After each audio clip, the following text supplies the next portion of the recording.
우리 다 같이 사도신경 고백하심으로 2023년 고난주간 특별새벽기도의 첫째 날 시작하도록 하겠습니다. 전능하사 천지를 만드신 하나님 아버지를 내가 믿사오며 그 외아들 우리 주 예수 그리스도를 믿사오니 이는 성령으로 잉태하사 동정녀 마리아에게 나시고 본디오 빌라도에게 고난을 받으사 십자가에 못 박혀 죽으시고 장사한 지 사흘 만에 죽은 자 가운데서 다시 살아나시며 하늘에 오르사 전능하신 하나님 우편에 앉아 계시다가 저리로서 산 자와 죽은 자를 심판하러 오시리라. 성령을 믿사오며 거룩한 공예와 성도가 서로 교통하는 것과 죄를 사하여 주시는 것과 몸이 다시 사는 것과 영원히 사는 것을 믿사옵니다. 아멘. 찬송가 269장을 부르십니다.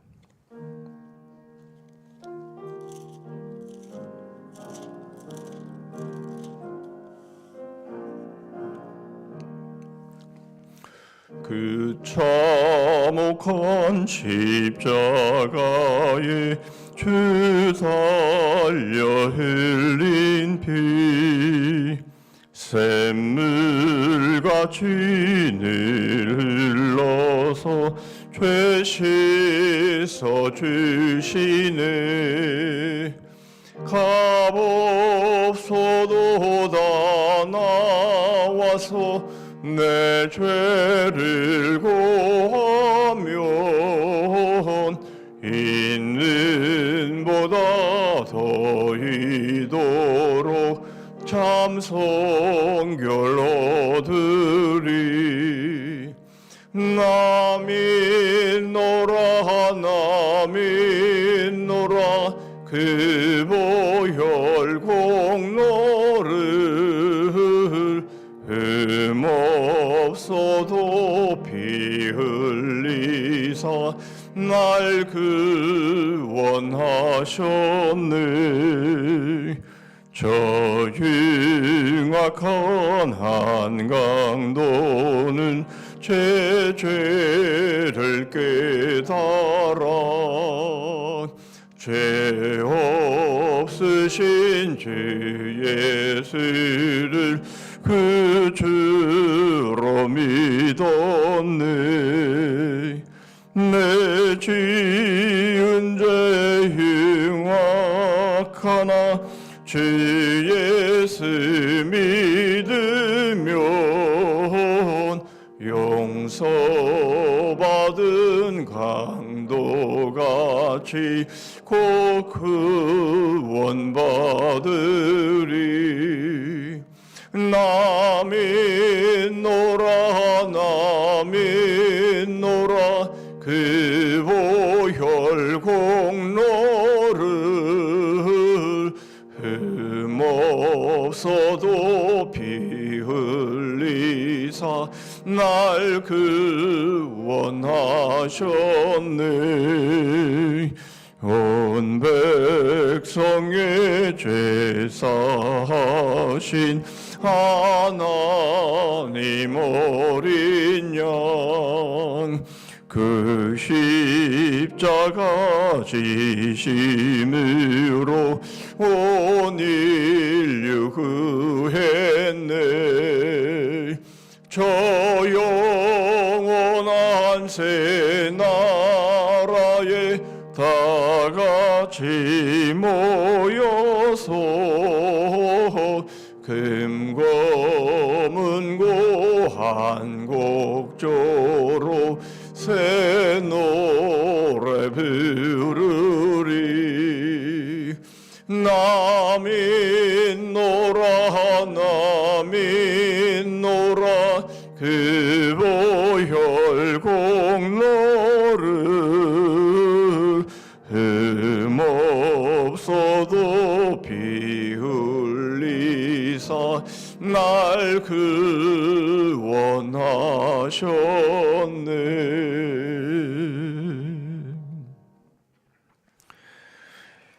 이 시간 우리에게 주시는 하나님의 말씀은 마태복음 18장입니다.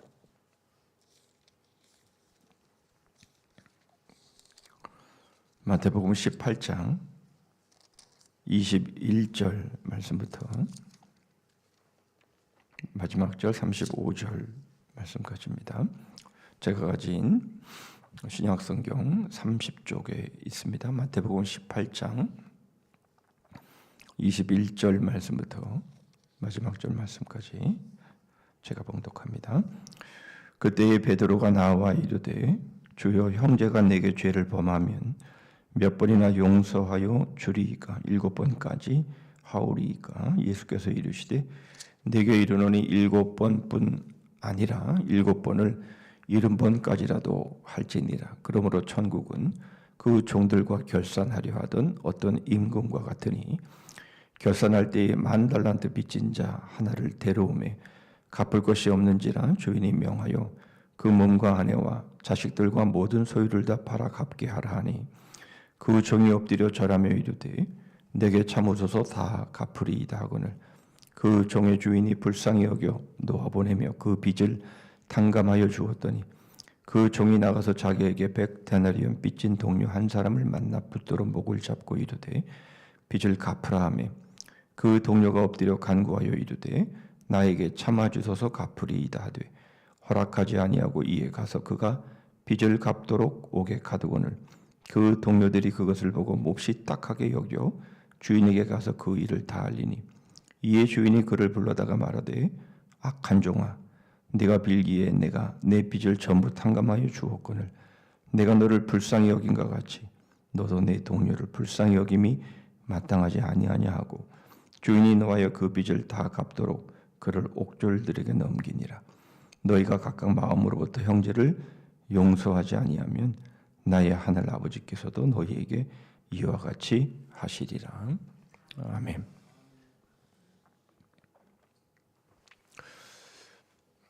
이미 말씀을 드린 것처럼 이번 5일 동안 함께 나눌 이 용서의 십자가라고 하는 이 주제는 우리 팀 켈러 목사님의 용서라는 책을 중심으로 해서 말씀을 드립니다. 팀 켈러 목사님은 말씀을 계속 드려서 아시겠지만 췌장암 4기를 알고 계시는데 우리가 잘 아는 것처럼 췌장암은 발견하기도 어렵고 치료하기도 어려운 상황인데 4기가 된다면 결국 사형 선고를 받은 것과 같은 그런 상황임을 우리가 알고 있죠. 그런데 특별한 그 병원에서의 그 시약 그 테스트에 본인이 참여해서 그 시약이 일단은 잘 먹혀서 지금 암세포가 묶여 있는 그런 상태에 이 책을 썼고 이 책을 내놓게 되었습니다. 그분의 인터뷰를 기사를 봤는데 지금처럼 하나님과의 관계가 좋았던 적이 없다 그렇게 말할 정도로 이 두 부부가 정말 기도 생활이 얼마나 뜨거운지 얼마나 하나님과의 그 깊은 교제 속에 있는지 만약 이전으로 돌아가라고 한다면 돌아가고 싶지 않다라고 말할 정도로 췌장암 4기 정말 죽음의 그 목전 앞에서 하나님 앞에 기도하면서 쓴 책이기 때문에 우리에게 더 유독이 더 뜨겁게 다가오는 그런 내용으로 우리에게 다가옵니다.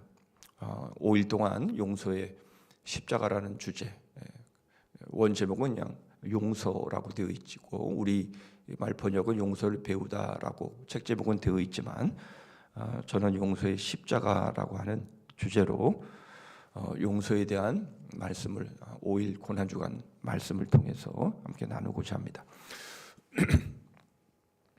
남아프리카의 공화국 대주교인 데스몬드 투투는 이런 말을 합니다. 용서 없이는 미래도 없다라는 말이죠. 용서 없이는 미래도 없다. 이것은 그저 대주교의 입장에서 그저 하나의 설교문을 작성하는 것처럼, 설교의 제목을 작성하는 것처럼 그렇게 작성하는 것이 아니라 인종차별의 정권 하에서 모진 핍박과 모진 인종차별을 겪었던 흑인의 한 사람으로서 한 말입니다. 넬슨 만델라가 대통령으로 집권하면서 이 상황들을, 사태를 수습하기 위한 위원장으로 서서 바로 그가 했던 말이 바로 용서 없이는 미래도 없다라는 말이었습니다. 이것은 우리가 너무나도 잘 알고 있는 로마서 3장 10절의 말씀과 연결이 됩니다. 기록된 바 의인은 없나니 하나도 없다라는 말씀입니다. 무슨 말입니까? 우리는 너나 없이 잘못을 합니다. 우리는 죄인이기 때문에 그렇습니다. 의인은 없나니 하나도 없습니다. 우리는 다 죄인입니다. 그렇기 때문에 너나 없이 우리는 잘못을 하는데요. 특별히 가까운 사람들, 우리가 사랑을 운운하면서 사랑을 확인하고 싶어하는 그런 관계에 있는 그런 사람들에게 더욱 많은 상처와 아픔을 주는 것이 우리 자신의 실체다라는 것이죠.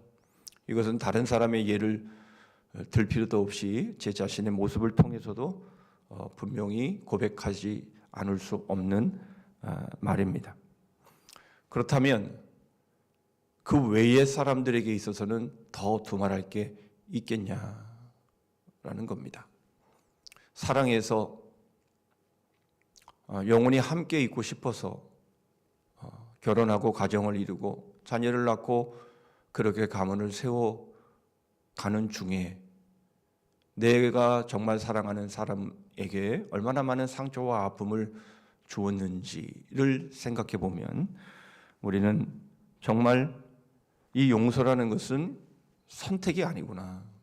이 용서라는 것은 필수일 뿐만 아니라 용서가 없다면 정말 삶은 불가능한 것이고 결국 미래는 없다라고 하는 말은 정말 맞는 말이다라고 생각이 듭니다. 그런데 문제는 용서하기가 쉽지 않다라는 것이죠. 왜 용서하기가 쉽지 않습니까? 두 가지 이유가 있는데요. 첫 번째로는 내가 잘못한 것은 작게 여겨지고 옆에 있는 사람, 다른 사람이 잘못한 것은 크게 여겨지기 때문이죠. 동일한 말인 것 같지만 또 하나의 이유는 내가 용서받은 것은 작게 느껴지고 내가 용서하는 것은 크게 느껴지기 때문입니다.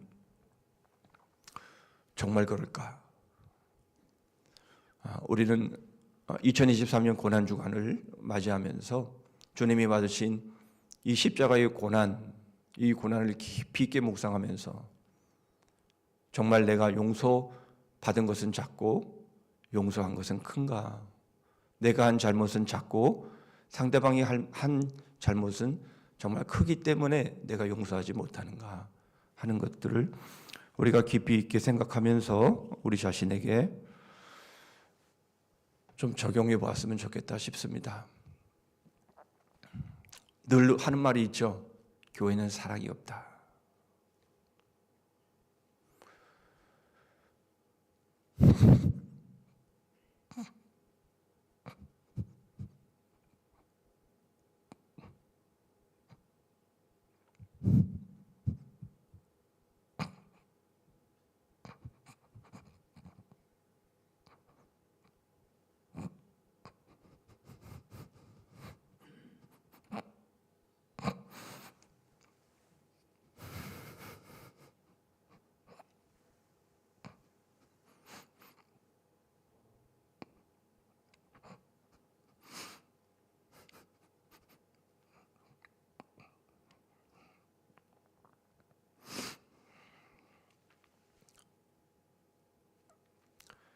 그 교회가 제가 목회하는 교회라고는 생각지 않았습니다.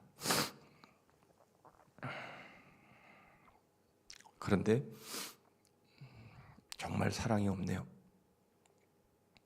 저부터 말입니다.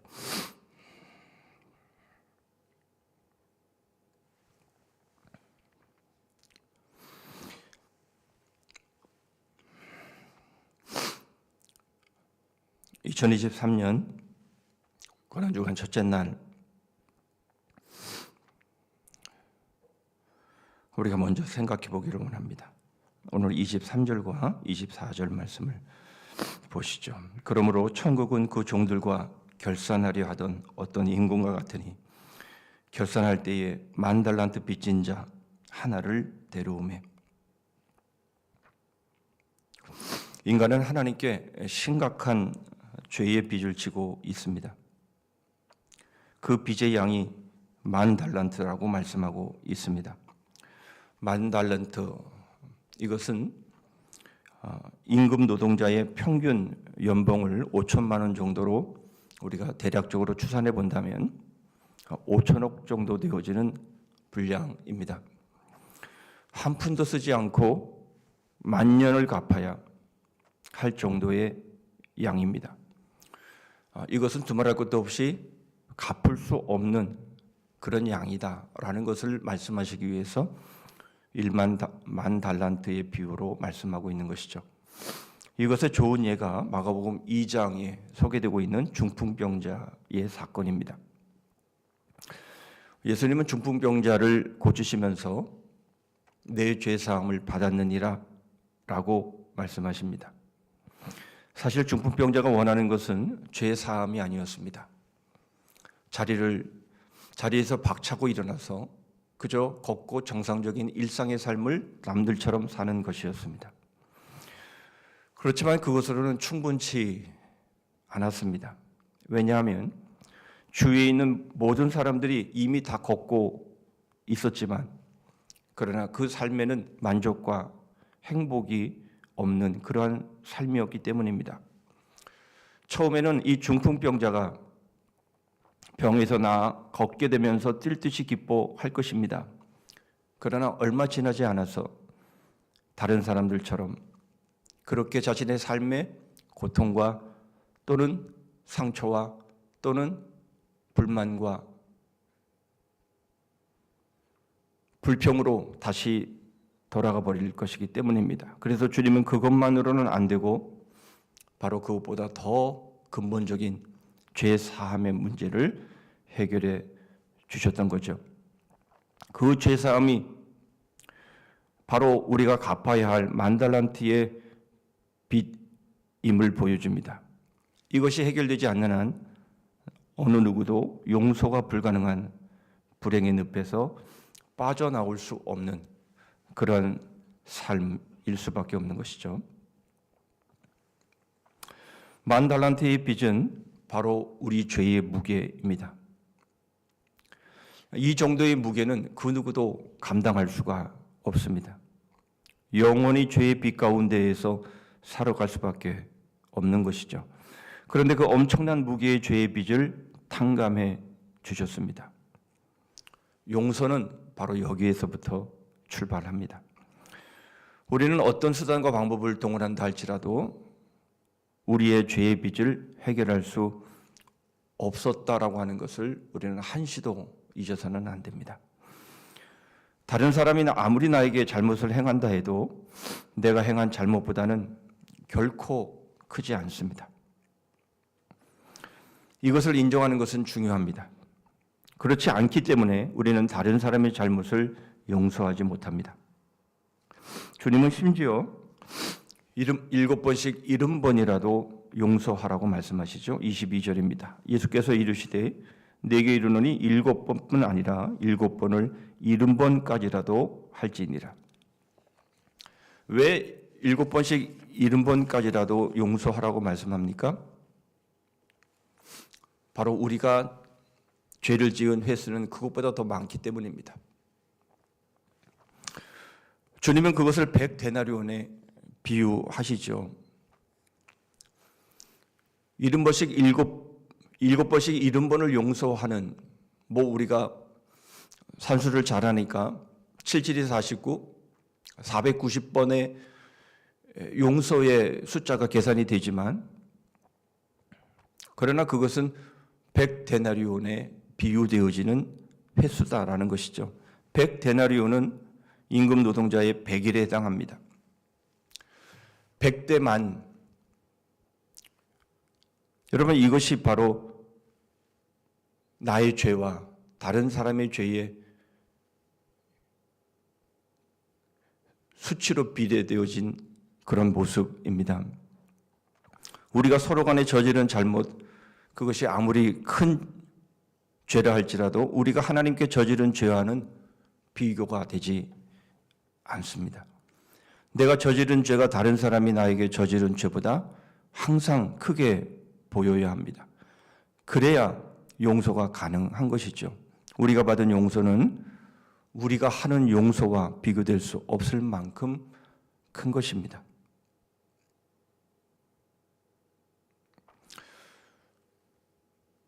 항상 이것을 우리는 기억해야 되고 염두에 둘 때에만이 우리는 용서를 할 수가 있는 것입니다. 두 번째로 생각해 볼 말씀은 35절입니다. 너희가 각각 마음으로부터 형제를 용서하지 아니하면 나의 하늘 아버지께서도 너희에게 이와 같이 하시리라. 만달란트 탕감하신 하나님은 말로만 탕감하신 것이 아닙니다. 우리가 보통 탕감해 주었다라고 우리가 말할 때에 내가 탕감해 주었다라는 것은 말로만 끝나는 것이 결코 아니기 때문에 그렇습니다. 내가 탕감해 주었다라고 말할 때에는 그 탕감한 그 액수를, 그 비용을 그 탕감한 사람이 그대로 떠안아야 하는 것이죠. 우리는 예 하나만 들면 우리는 쉽게 이해할 수 있습니다. 돈을 빌린 뒤 갚을 수 없게 되었을 때에 채권자가 그 빚을 탕감해 준다라는 바로 그 말은 그 손해를 채권자가 그대로 다 부담한다라고 하는 그런 의미인 거죠. 하나님 아버지는 만달란트의 그 빚을 탕감해 주시면서 하나님은 그 빚을 그대로 떠안으신 겁니다. 그리고는 그 아들 예수 그리스도가 그 빚을 갚기 위해 이 땅에 오신 것이고 십자가의 고난과 죽음을 당하신 것이죠. 우리는 왜 10,000달란트나 되는 빚을 탕감받았음에도 불구하고 100데나리온의 빚을 탕감해 주지 못합니까? 그것은 하나님 아버지가 어떤 희생을 치르셨는지를 아직도 우리가 잘 모르기 때문입니다. 다시 말하면 수직적 차원에서의 용서가 완전히 이루어지지 않았기 때문에 수평적인 차원에서의 용서가 되고 있지 않은 거죠. 바로 이 수직적인 차원에서의 이 용서, 바로 이것에 대한 책임은 하나님 아버지는 다 하셨습니다. 하나님 아버지께서 우리에게 부족한 무언가가 있기 때문에 이 수직적 차원에서의 용서가 완전히 해결되지 못한 게 아니라 바로 탕감받은 우리 입장에서 문제가 있기 때문에 이 수직적인 바로 이 용서가 온전히 이루어지지 않은 거죠. 그것이 무엇입니까? 이것이 바로 마음으로부터 용서하지 않음, 바로 그것을 통해서 우리에게 보여지는 것이죠. 이 10,000달란트 탕감을 받은 사람은 그 주인 앞에서 그 빚을 탕감받기 위해서 그 빚을 갚겠다라고 하는 그런 마음에서 얼마나 격한 감정과 슬픔을 표현하는지 모릅니다. 그러나 그것은 결코 진정한 회개가 아니었다라는 것이죠. 그것은 그저 자기의 연민에 불과한 것이었음을 우리는 그 다음의 모습을 통해서 우리는 확인할 수 있는 겁니다. 다시 말하면 진정한 회개, 마음으로부터의 회개가 아니었다라는 것이죠. 만일 마음으로부터 회개였다면 그는 하나님의 용서를 받아들이게 되고 그는 새로운 정체성을 갖게 될 수밖에 없었을 것입니다. 여러분, 사형 직전에, 죽음 직전에 사면을 받게 되면 그 인생이 달라질 수밖에 없다라는 거죠. 자신은 죽을 인생이고 바로 사형당해 죽을 수밖에 없는 그런 상황 속에서 그 사형 집행이 중지가 되고 자신에게 새로운 기회가 주어졌을 때에는 그 삶은 새로운 정체성을 가질 수밖에 없는 겁니다. 영원토록 갚을 수 없는 빚을 탕감받았는데 어떻게 그것을 분명하게 인식하고 아는 한 새로운 정체성을 갖지 않을 수가 있겠느냐라는 겁니다. 그랬다면 수평적 차원에서의 용서는 자연스러운 것이 될 수밖에 없는 것이죠. 내가 평생토록, 아니 영원토록 갚을 수 없는 빚을 탕감받았는데 그것과 비교될 수 없는 작은 것, 그것 하나 용서해 주지 못하고 탕감해 주지 못한다면 그것은 자신이 받은 만달란트의 탕감받은 빚을 제대로 인식하지 못하고 제대로 그것을 받아들이지 않은 그런 결과일 수밖에 없는 겁니다. 그런데 용서하지 않은, 비교될 수 없이 작은 그것 하나를 용서해 주지 못한 그 결과는 참으로 무섭습니다. 그것이 무엇입니까? 하나님 아버지는 그 가진 만달란트의 빚을 다시 갚으라고 하시고 그를 영원한 감옥에 다시 집어 넣으라고 하십니다. 그가 갚을 길이 없으므로 영원한 감옥에서 더 이상은 나올 수 없는 상황이 되어버린 겁니다. 우리는 이것을 곰곰이 생각해 보면 이것은 일사부재리의 원칙에 어긋난 거 아니냐라는 생각을 우리는 하게 됩니다. 한 번 결정된 건데 어떻게 이것이 다시 취소될 수 있느냐라는 생각을 우리는 하게 되지요. 그런데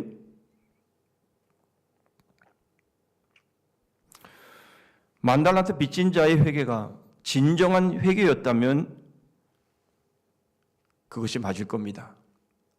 그러나 이 만달란트 탕감받은 자의 회개는 진정한 회개가 아닌 눈속임이었음이 드러났기 때문에 결국은 그 뉘우침이 가짜였고 그 결과 사함도 원상으로 돌아갈 수밖에 없었다라고 본문은 우리에게 말씀하고 있는 것이죠. 무서운 결과이죠. 이처럼 용서는 너무나 우리에게 있어서는 중요합니다. 용서하지 않으면 우리의 죄사함도 원상태로 돌아가게 되는 거죠. 왜냐하면 우리의 회개가 진정한 회개가 아닌 눈속임이었기 때문에 그렇습니다. 여러분, 이것은 결국 우리가 용서하는 것은 우리의 의나 의지나 힘으로 하는 것이 아님을 말해줍니다. 용서는 예수 그리스도의 십자가로 하는 것입니다. 예수 그리스도의 십자가 앞에 서지 않으면 그 누구도 용서할 수 없을 뿐만 아니라 용서한다고 해도 그것은 용서가 될 수 있는 것이 아닙니다. 십자가 없는 용서는 짜고 치는 고스톱과 같습니다. 우리가 십자가의 은혜를 받았는가? 우리는 고난주간을 맞이하면서 예수 그리스도의 그 고난이 바로 나를 위한 고난이었는가? 그것을 입증하는 방법은 오직 하나입니다. 십자가의 은혜로 서로를 용서하고 용납하는가에 달려 있습니다. 마음으로부터, 우리의 중심으로부터.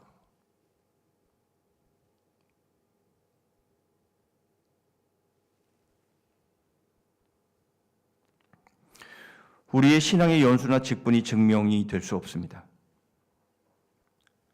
십자가 앞에서 진정한 회개는 진정한 용서로 나타날 수밖에 없는 것입니다. 여러분, 우리는 복음, 십자가, 우리는 이러한 단어들은 쉽게 우리가 말하고 떠올리지만, 그러나 내 자신을 십자가 앞에 세우는 일은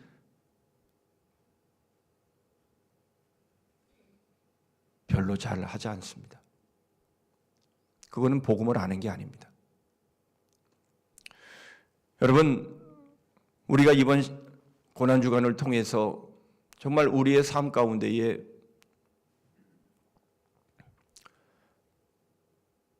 우리의 몸에 천착시켜야 할, 우리의 몸에 정말 바짝 달라붙게 해야 될 바로 그 일은 내 자신을 십자가 앞에 세우는 겁니다.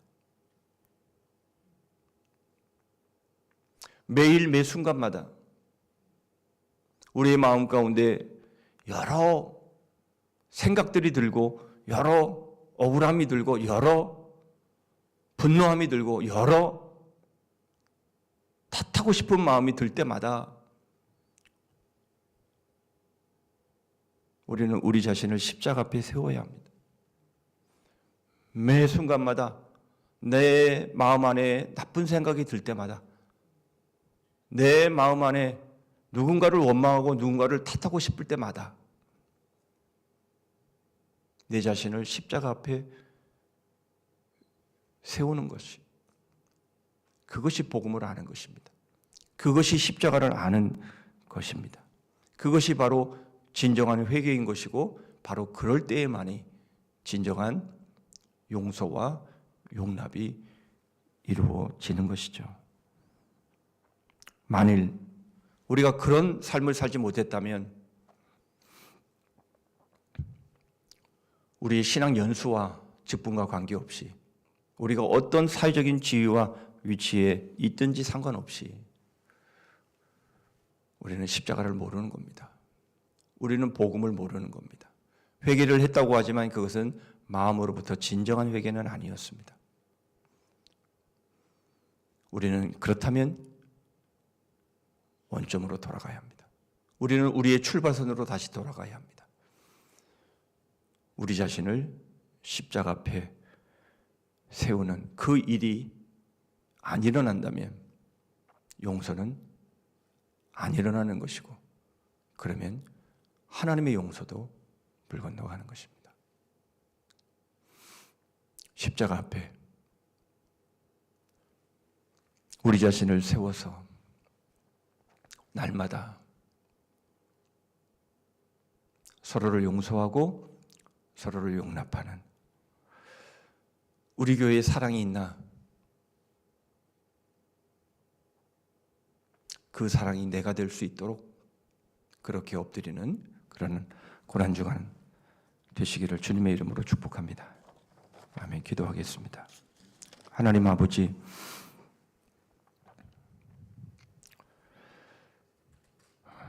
참 많은 고난주간을 보냈습니다. 참 많은 고난일을 지냈습니다. 참 많이 십자가를 입에 담았고 복음을 입에 담았습니다. 그럼에도 불구하고 저희 안에는 수없이 많은 비난과 정죄와 불평과 불만과 원한,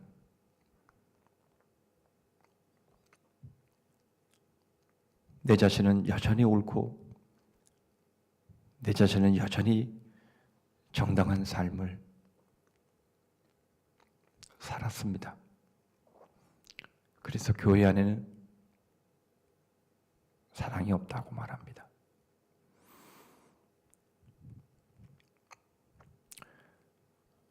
저희의 회개가 마음으로부터, 저희의 중심으로부터 십자가 앞에서 되어진 것이라면, 마음으로부터 서로를 용서하고 용납함이 마땅함에도 불구하고 그러지 못했기에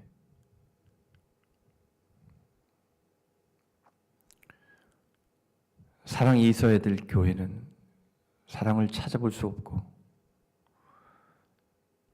오히려 이단들 안에서, 오히려 하나님을 믿지 않는 사람들 안에서, 복음을 모르는 사람들 안에서 오히려 그 사랑을 찾고자 하는 많은 집 나간 가난한 성도들이 있음을 저희들이 보며, 하나님, 그것은 저희 자신의 잘못으로 인해서 비인된 것임을 깊이 있게 깨닫고, 사랑이 없는 교회에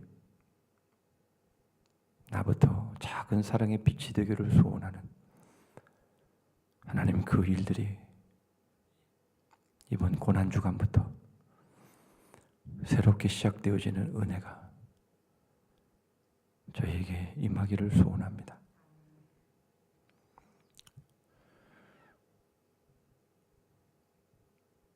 용서 없이는 미래도 없음을